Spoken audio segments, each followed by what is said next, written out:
ఇప్పుడు ఆయన ప్రజాప్రతినిధిగా ఉన్నప్పుడు ఏదైనా సమస్య వస్తే వైలెంట్గా రియాక్షన్ అవ్వాల్సి వస్తే అవ్వాలా లేదా?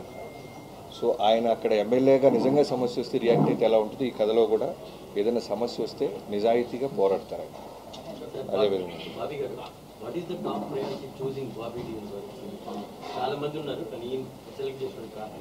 అంటే ఈ కథకి ఆ క్యారెక్టర్ డిమాండ్ చేస్తుందండి. ఒక నార్త్ ఇండియాలో బాబీ డియోల్ గారు లాంటి క్యారెక్టర్ ఉండాలనేది మేము ముందు నుంచి అనుకున్నాం. ఇన్ఫ్యాక్ట్ యానిమల్ కన్నా 4 months ముందే మేము కథ చెప్పడం లాక్ చేయడం జరిగింది.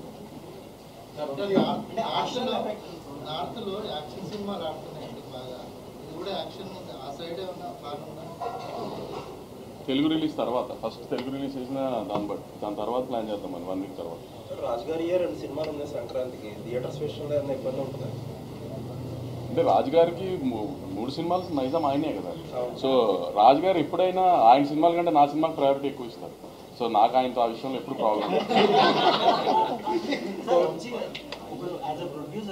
బెనిఫిట్ షోస్ పక్కన పెడితే టికెట్ రేట్ హైక్ వల్ల ఉండడం వల్ల లేకపోవడం వల్ల ప్రొడ్యూసర్కి ఎంత ఫరక్ పడుతుంది కలెక్షన్స్?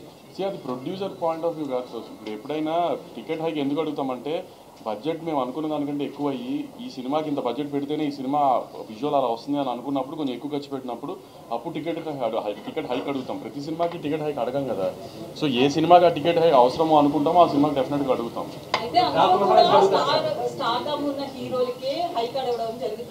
సో ముఖ్యంగా బడ్జెట్ లో హీరోలు ఎక్కువగా తీసుకోవడం వల్ల ఎఫెక్ట్ అవుతుంది అనుకోవచ్చు. అది తగ్గించే ఆలోచనలు ఏమన్నా ఉందా? అది మీరు హీరోలను అడగాలి మేడం. నన్ను అడిగితే నేను ఏం చెప్తాను చెప్పండి. నేను ప్రొడ్యూసర్గా హీరోలు అడిగింది ఇవ్వడం మా బాధ్యత అండి. ఎందుకంటే పోస్టర్ మీద ఉండేది ఆయన. ఇప్పుడు బాలకృష్ణ గారి సినిమా అంటున్నారు, తర్వాత బాబీ సినిమా, తర్వాత సితార సినిమా అంటారు కదా. బాలకృష్ణ గారి సినిమా అన్నప్పుడు హీరో సినిమా కదా. ఫస్ట్ ఆయన హ్యాపీ చేసిన తర్వాతే కదా ఏదైనా హీరో తర్వాతే కదా ఏదన్నా హీరో మూలనే టికెట్ దిగేది.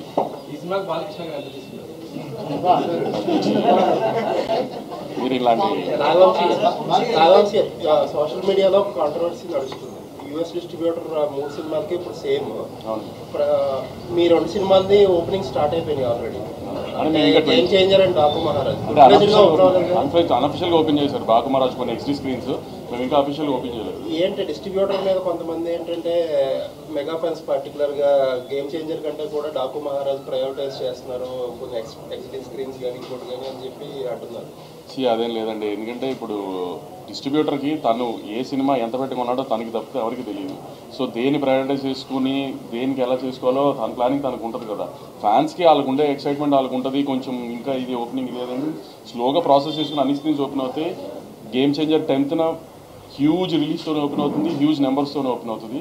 దాని తర్వాత మా సినిమా, దాని తర్వాత వెంకటేష్ గారి సినిమా అన్నీ అలానే ఓపెన్ అవుతాయి. ఏం ప్రాబ్లం ఉండదు, అన్ని ఈక్వల్ స్క్రీన్స్ వస్తాయి. అదే ఆర్డర్ ఫస్ట్ గేమ్ చేంజర్, తర్వాత మీ సినిమా, తర్వాత వెంకటేష్. నేను రిలీజ్ ఆర్డర్ చెప్పానండి.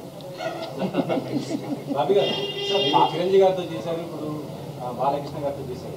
ఇద్దరిలో ఏం లేదు, ఇద్దరు సీనియర్ యాక్టర్స్ అండి. వెల్ డిసిప్లైన్, వాళ్ళ దగ్గర నేర్చుకోవాల్సిన డిసిప్లైన్ ప్లస్ ఫోకస్ చేయటం, చేసే వృత్తి పట్ల 2 ఈక్వల్ కామన్ పాయింట్స్ ఉంటాయి. వింటేజ్ అనే దాన్ని మీరు ఎక్కువగా ప్రయోజనం చేశారు. అప్పుడు బాలయ్య గారిని వింటేజ్ అంటే నేను కానీ వంశీ గారు కానీ చిరంజీవి గారి సినిమాలు, బాలకృష్ణ గారి సినిమాలు చూసి పెరిగాం. సో మాకు ఎలా ఉంటుందంటే వాళ్ళతో వర్క్ చేసేటప్పుడు మేము ఏదైతే హై ఫీల్ అయ్యామో అవన్నీ మళ్ళీ రీకలెక్ట్ చేయాలని ఉంటుంది. సో ఆ బాలకృష్ణ గారు, ఆ చిరంజీవి గారు మా మైండ్లో ఉంటారు. సో దానికోసం మేము ఏ ఎఫర్ట్ పెట్టినా సరే అవి మిస్ అవ్వం.